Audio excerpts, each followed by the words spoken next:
नमस्कार, मैं विजय कुमार, आपका हिमाचल पे स्वागत है। जितेंद्र कुमार पटवारी ने ये ट्वीट किया है, वीडियो भी शेयर की है। मैं वीडियो भी आपको दिखाऊंगा।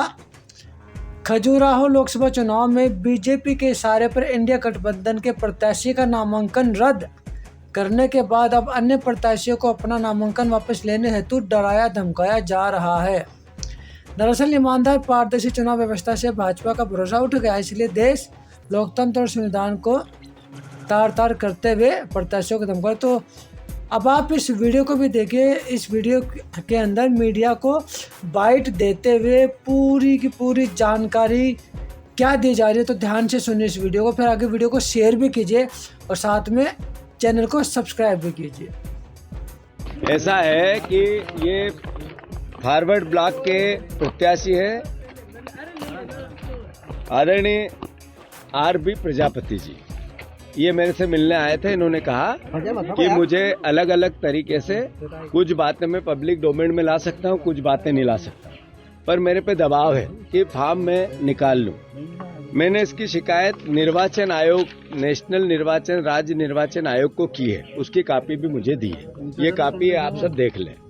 उसके बाद ये मध्य प्रदेश के जंग बहादुर गिल, मध्य प्रदेश के अध्यक्ष हैं ऑल इंडिया फॉरवर्ड ब्लॉक के, उन्होंने भी निर्वाचन आयोग को जो शिकायतें दी कि ये गिल साहब आदरणीय स्वतंत्रता संग्राम सेनानी परिवार से है, इन्होंने भी वो कापियां भी शिकायत में यही कि हमारे प्रत्याशी को डराया धमकाया और प्रलोभन दिए जा रहे हैं। 2 दिन पहले समाजवादी पार्टी के प्रत्याशी का नामांकन निरस्त कर दिया। जो लोग ये कहते हैं अब की बार 400 पार, मतलब उनकी नीति और नीयत समझ में आ रही है कि किस जो सरपंच के चुनाव में हरकतें होती है, जो पंच के चुनाव में हरकतें होती है, जो छोटापन होता है, जो राजनीतिक मर्यादाएं तार की जाती है, वो अब देश के सबसे बड़ी पंचायत लोकसभा के चुनाव में करने लगे। किस तरीके से पर्चा निरस्त करवाया गया, कलेक्टर नौकर के रूप में काम करने लगा, बीजेपी के कार्यकर्ता के रूप में काम करने लगा, वो कानूनी प्रक्रिया है, उसकी लड़ाई लड़ी जाएगी। पर जो बचे हुए प्रत्याशी हैं उनको डराया धमकाया जाएगा। अभी मुझे बातचीत में ये बात पता लगी कि जितने और प्रत्याशी हैं उनको सबको किसी का अपहरण कर लिया गया है, किसी को भूमिगत कर दिया गया है। कोई जमीन पे नहीं घूम सकता है, पब्लिक डोमेन में नहीं आ सकता, मीडिया में नहीं आ सकता है। अगर ये बात गलत है तो मैं भारतीय जनता पार्टी को चुनौती देता हूं कि जो प्रत्याशी हैं अभी बचे हुए, वो आज पब्लिक डोमेन में नहीं है तो वो कहां है? वो मीडिया के सामने नहीं है तो कहां है?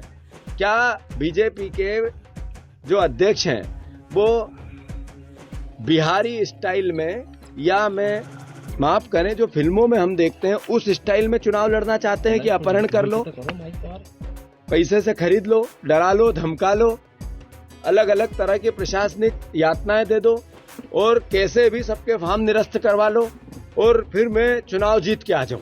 क्या भारतीय जनता पार्टी का देश के प्रधानमंत्री आज आ रहे हैं जबलपुर, इस तरह का देश बनाना चाहते हैं आप? इस तरह का नया भारत चाहिए था? ये तीनों पत्र मुझे सम्मानित एक प्रत्याशी ने दिए हैं फॉरवर्ड ब्लॉक के, जिन्होंने उनने शिकायत की, आरोप लगाए कि मुझे प्रलोभन भी दिया गया और अलग अलग बातों से कहे गए कि आप पार्टी में आ जाओ, हम निकाल लो, प्रत्याशी के समर्थन में आ जाओ। क्या इस तरह की लोकतांत्रिक मर्यादा है? ये बीजेपी के सामने सवाल खड़ा होता है। अगर मेरा आरोप है एक भी प्रत्याशी ने फॉर्म निकाला और एक भी प्रत्याशी जो जमीन पे दिख नहीं रहा है, पब्लिक डोमेन में दिख नहीं रहा है, चुनाव लड़ने वाला घर में नहीं बैठता है, भूमिगत नहीं होता है, पब्लिक में रहता है, अगर नहीं हो रहा है तो बीजेपी उन लोगों को किस तरीके की तानाशाही पूर्ण रवैये से, गुंडागिर्दी से, अपहरण करके, भूमिगत डरा के धमका के इस तरह का चुनाव जीतना चाहती है।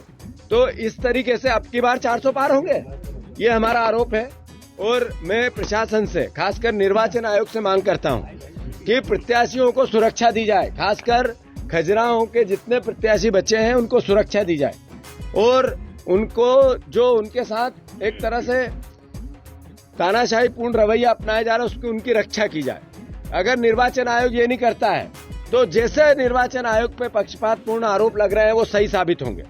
मैं फिर से आदरणीय बहादुर सिंह जी को भी सुरक्षा दी जाए, प्रजापति जी को भी सुरक्षा दी जाए और बाकी लोगों को भी सुरक्षा दी जाए।